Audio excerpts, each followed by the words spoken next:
So what is going on, guys, and welcome to the very first episode of this new series. And this new series, as you can see from the title, is going to be a Sunderland career mode, and I've decided to call it the Replacing the Canio series. The main reason I've decided to do this is because I've had a lot of people that have actually asked me if I can do a Sunderland career mode.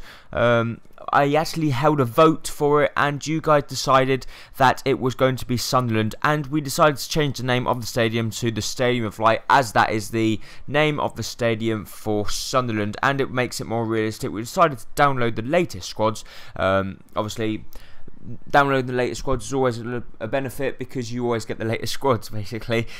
So first of all, I'd like to say a huge thank you to everyone that has subscribed, as we've now hit 500 subscribers, and everyone that has supported me throughout FIFA 13, and I hope you guys are going to continue that support through into FIFA 14, and hopefully I'll be gaining some new subscribers that will be helping me boost my views up and get more videos out to you guys and improve the content. My league objective was to finish mid-table, and they wanted me to reach round 16 of the domestic cup. We decided then to go in and use the global transfer network. So first of all, I'd like to say I'm not particularly a huge fan of the global transfer network. The reason of this is because I'm stubborn and it's new, and I don't really know how to use it properly, and for some reason, obviously this is the full version of FIFA 14, not the early release, and the menus are still quite laggy, which is really annoying, but I suppose you have to get on with it. But that's besides the point. We decided that to send out some global transfer scouts just to see what they were like, and but we're going to use a mixture because there are a few players that I've got in mind that I'd like to bring into Sunderland, but then there's also a few players I'm not sure about, which probably could also be good additions into the team that maybe that my scouts can pick up, and I'd be very grateful if we can get some good scouts that can pick up some good players, which obviously would be a benefit if we could get some that would help us achieve our league objective, which is to finish mid-table, which I think we should be able to do. But at this moment in time, I'm not the best at playing FIFA 14. I think it's mainly because it's different to FIFA 14, and it takes me a while to get used to new things. So there we go, all three scouts were set up, and I decided to send one to England for the biggest league, one of the biggest leagues in the world. Then I decided to send the next one to Spain, where I live at this moment in time, and actually France was the next one I decided to send it to, and then the last one was Germany. So they were the three countries that I decided to send my scouts to, mainly because they have got some very good leagues in there, and hopefully they got some good promising players that I can bring in to the squad, which obviously I very appreciate if they could pick up them players for me. It's going to save me a little bit of work, but this is one of the players that I was looking at bringing into the squad, and he went by the name of Zakaria Bakali. He is a Belgium right winger, and he plays for PSV. So he looks a very good winger, only 17 years old, and he looks pretty pacey, because in the stats it says that he's pacey in that, but it doesn't give any idea whatsoever. It just says like the key attributes are his stats. And this guy here, you guys suggested to buy this guy, which is gone by the name of Jonathan Dos Santos. He's a centre midfielder, 23 years old, and I decided to offer 2 million for him to see if we could lure him away from Barcelona and bring him into Sunderland. It would be great if we could. We then got the transfer accepted for Jonathan Dos Santos, which we were happy about. Obviously, the more players we bring in, the better, and obviously we want to enforce our squad to make our squad better. Obviously we don't want to make anything worse, so all we want to do is improve, improve and improve. And as you see there, Jonathan Dos Santos was the first player that we accepted into this career mode, which I was very happy to accept him into the squad.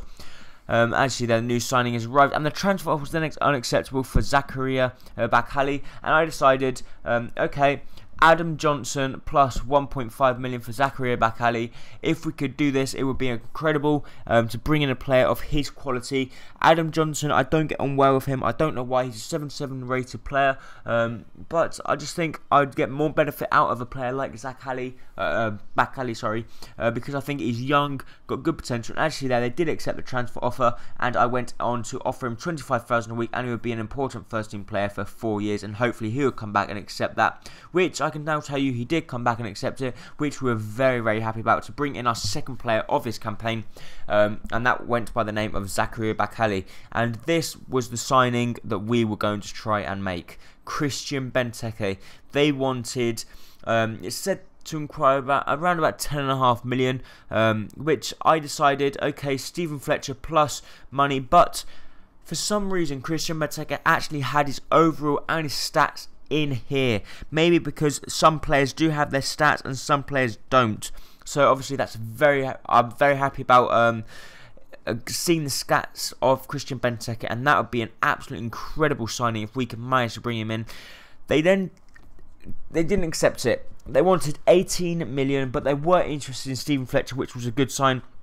18 million they wanted, so I decided to offer the maximum I had, which was 13,500,000. But no, they didn't want that. But I had to go in, adjust the wage budget, and I managed to fork out 18 million to see if we could launch that Aston Villa's way and to see if they could accept it. But before that, we had to complete our first friendly and the first competitive game that we were going to be playing. Well, it's not really competitive, it's a friendly, but we want to test our new 2 players, which went by the names of Zakaria Bakali. Josie Altidore, also a new player, but look at this. Josie Altidore gets the ball, plays a lovely ball. He goes through, but no, Mavrias gets the ball, another new player, sprints past Sané, does an amazing shot, and look at that for a goal. Absolutely ecstatic when that goal went in. Mavrias scoring a beautiful goal, and Zakaria Bakali taking him down from behind. So if you have actually noticed, we have got some very good players. We've got Giaccherini, which is actually injured at this moment in time, but we've got Giaccherini, but then we've got Josie Altidore, Mavrias, Jonathan Dos Santos. Another new player that we brought in was Bakali, and then Rosbergo is another new player that we brought in. But unfortunately, straight after we scored, they go and punish us from some poor defending, and Roland there scores a very, very good goal. Lovely chest control and a lovely volley there, leaving the keeper with no chance whatsoever. But this I was very happy about. Barini does very well to depossess the defender there, and he does very well to get past Sané using his speed and fires that into the back of the net, which then put us back in the lead in the 40th minute. So we were very happy now. Getting 2 goals in our first game, it just proved that we are good enough, and that our strikers can prove that they can score goals and get clear-cut opportunities. But just before half-time, they do get a good block here, but unfortunately our keeper, Kieran Westwood, was lost in no man's land. He didn't know where he was. I think he was in a daydream or whatever he was doing. He just was not paying attention here. He just waited and waited and waited, and he just wasn't paying attention. He wasn't clearing his near post, and that's actually how the game finished, because they then went and scored a lovely volley there, firing it past Kieran Westwood, and we ended up losing the game 3-2 against Toulouse. So I was a little bit disappointed that we went 2 times we went up, and we were winning 2 times, but we couldn't keep our leads, and it was mainly John O'Shea that let us down, because John O'Shea played pretty shit, and he was a player that I was looking to replace in the future. So that was the end of this game. As you see, their transfer offer was then accepted for Christian Benteke. We went in to try and offer him a contract to see if he could accept it. We didn't have sufficient funds to do that, but we had to lower his wage just a little bit, just to see if he'll accept it. But we are now actually approaching the end of this episode, so if we can hit 10 or 15 likes, there will be another episode up tomorrow. So please do not forget to like, comment and subscribe if you're new, and I hope to see you next time on whatever the episode might be. Bye bye.